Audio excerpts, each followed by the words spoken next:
Yellow Rock. Isasarado po yung When they first sailed into San Francisco Bay, it was named for the pelicans, the seabirds that inhabited the island and still do today.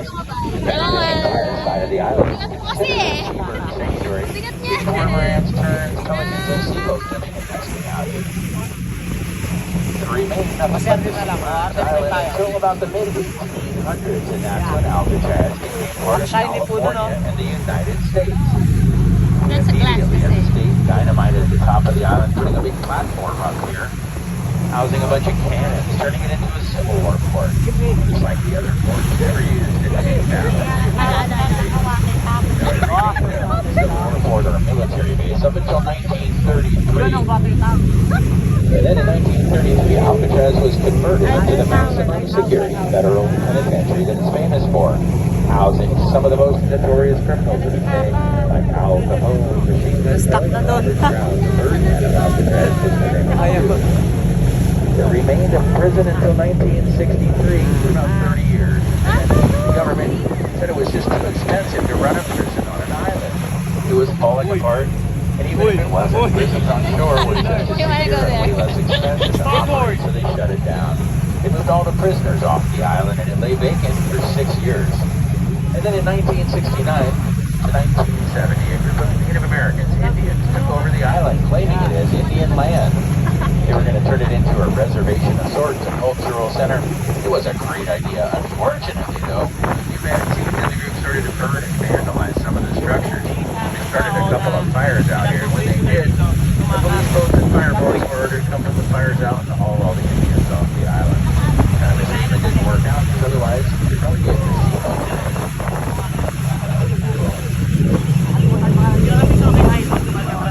The Park Service took it over and they hit the jackpot because the San Francisco's top tourist attraction. 5,000 people a day come out here, and it books up way in advance.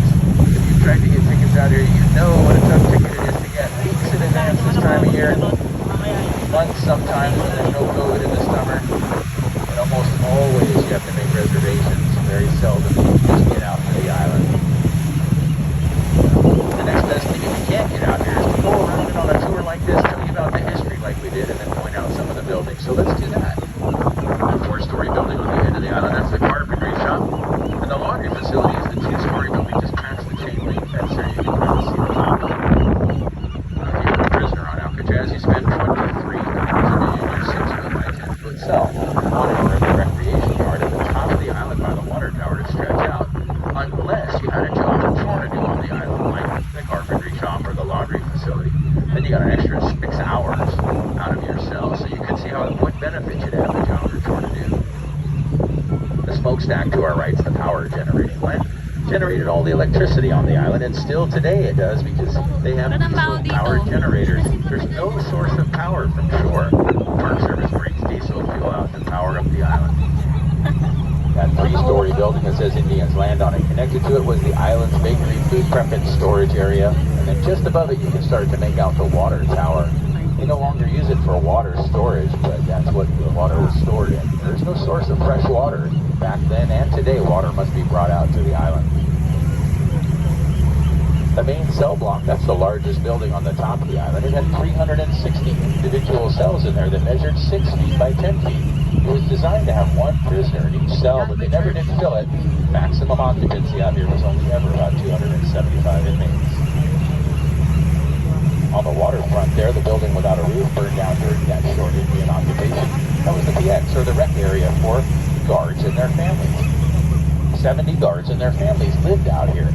They lived in the 4-story building next to the modern dock. Up ahead of us, the 2nd largest building on the island.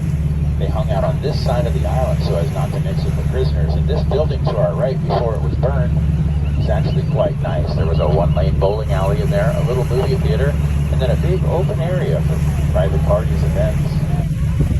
And it was a part of the schoolhouse. If you were a child of the guards, you went to school on Alcatraz until you reached high school age, and then you took a boat to high schools in the city of San Francisco every day. Next in line, the building sloping towards us with the seagulls on the roof, was the electrical storage shed and workshop. And almost connected to it, that white building with the archways, that's the Sally Port.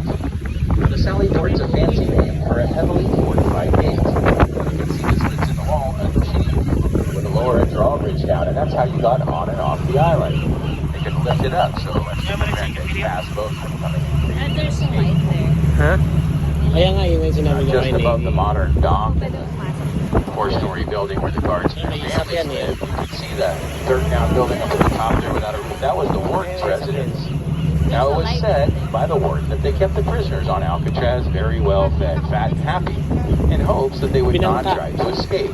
But in spite of that, there were still 30 prisoners involved in 17 different attempts to break off the island. So meron pa rin. 7 were shot and killed, a couple drowned, and all the rest were recovered.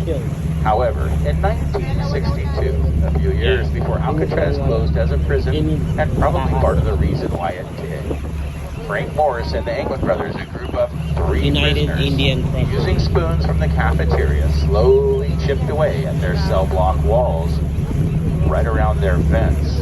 They hid their progress. It took them much to do, but eventually they made holes large enough to get out. They entered the water one night together right here at the dock and swam behind us to Angel Island, about a mile and a half away.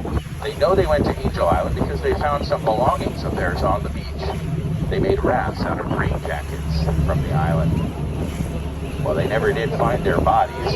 Pretty unlikely that one, if not all 3 of them, would not have eventually washed up on shore somewhere. So they probably made it off the island. You might have seen the movie Escape from Alcatraz based on their story. Hey, tonight's a great night to rent that movie with your family and watch it. Oh, hell yeah. Went around the Later, we're gonna island. watch. Well, I know we covered a great deal about Escape Alcatraz in a short period of time. That's bound to happen on a 1-hour cruise. So if you have questions, feel free to ask.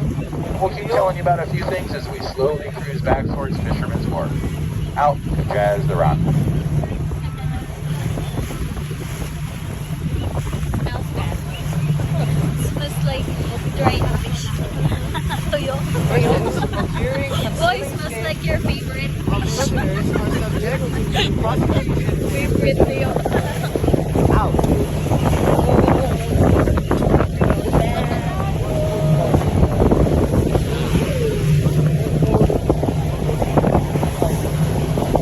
Nakalapit din ako sa Alcatraz.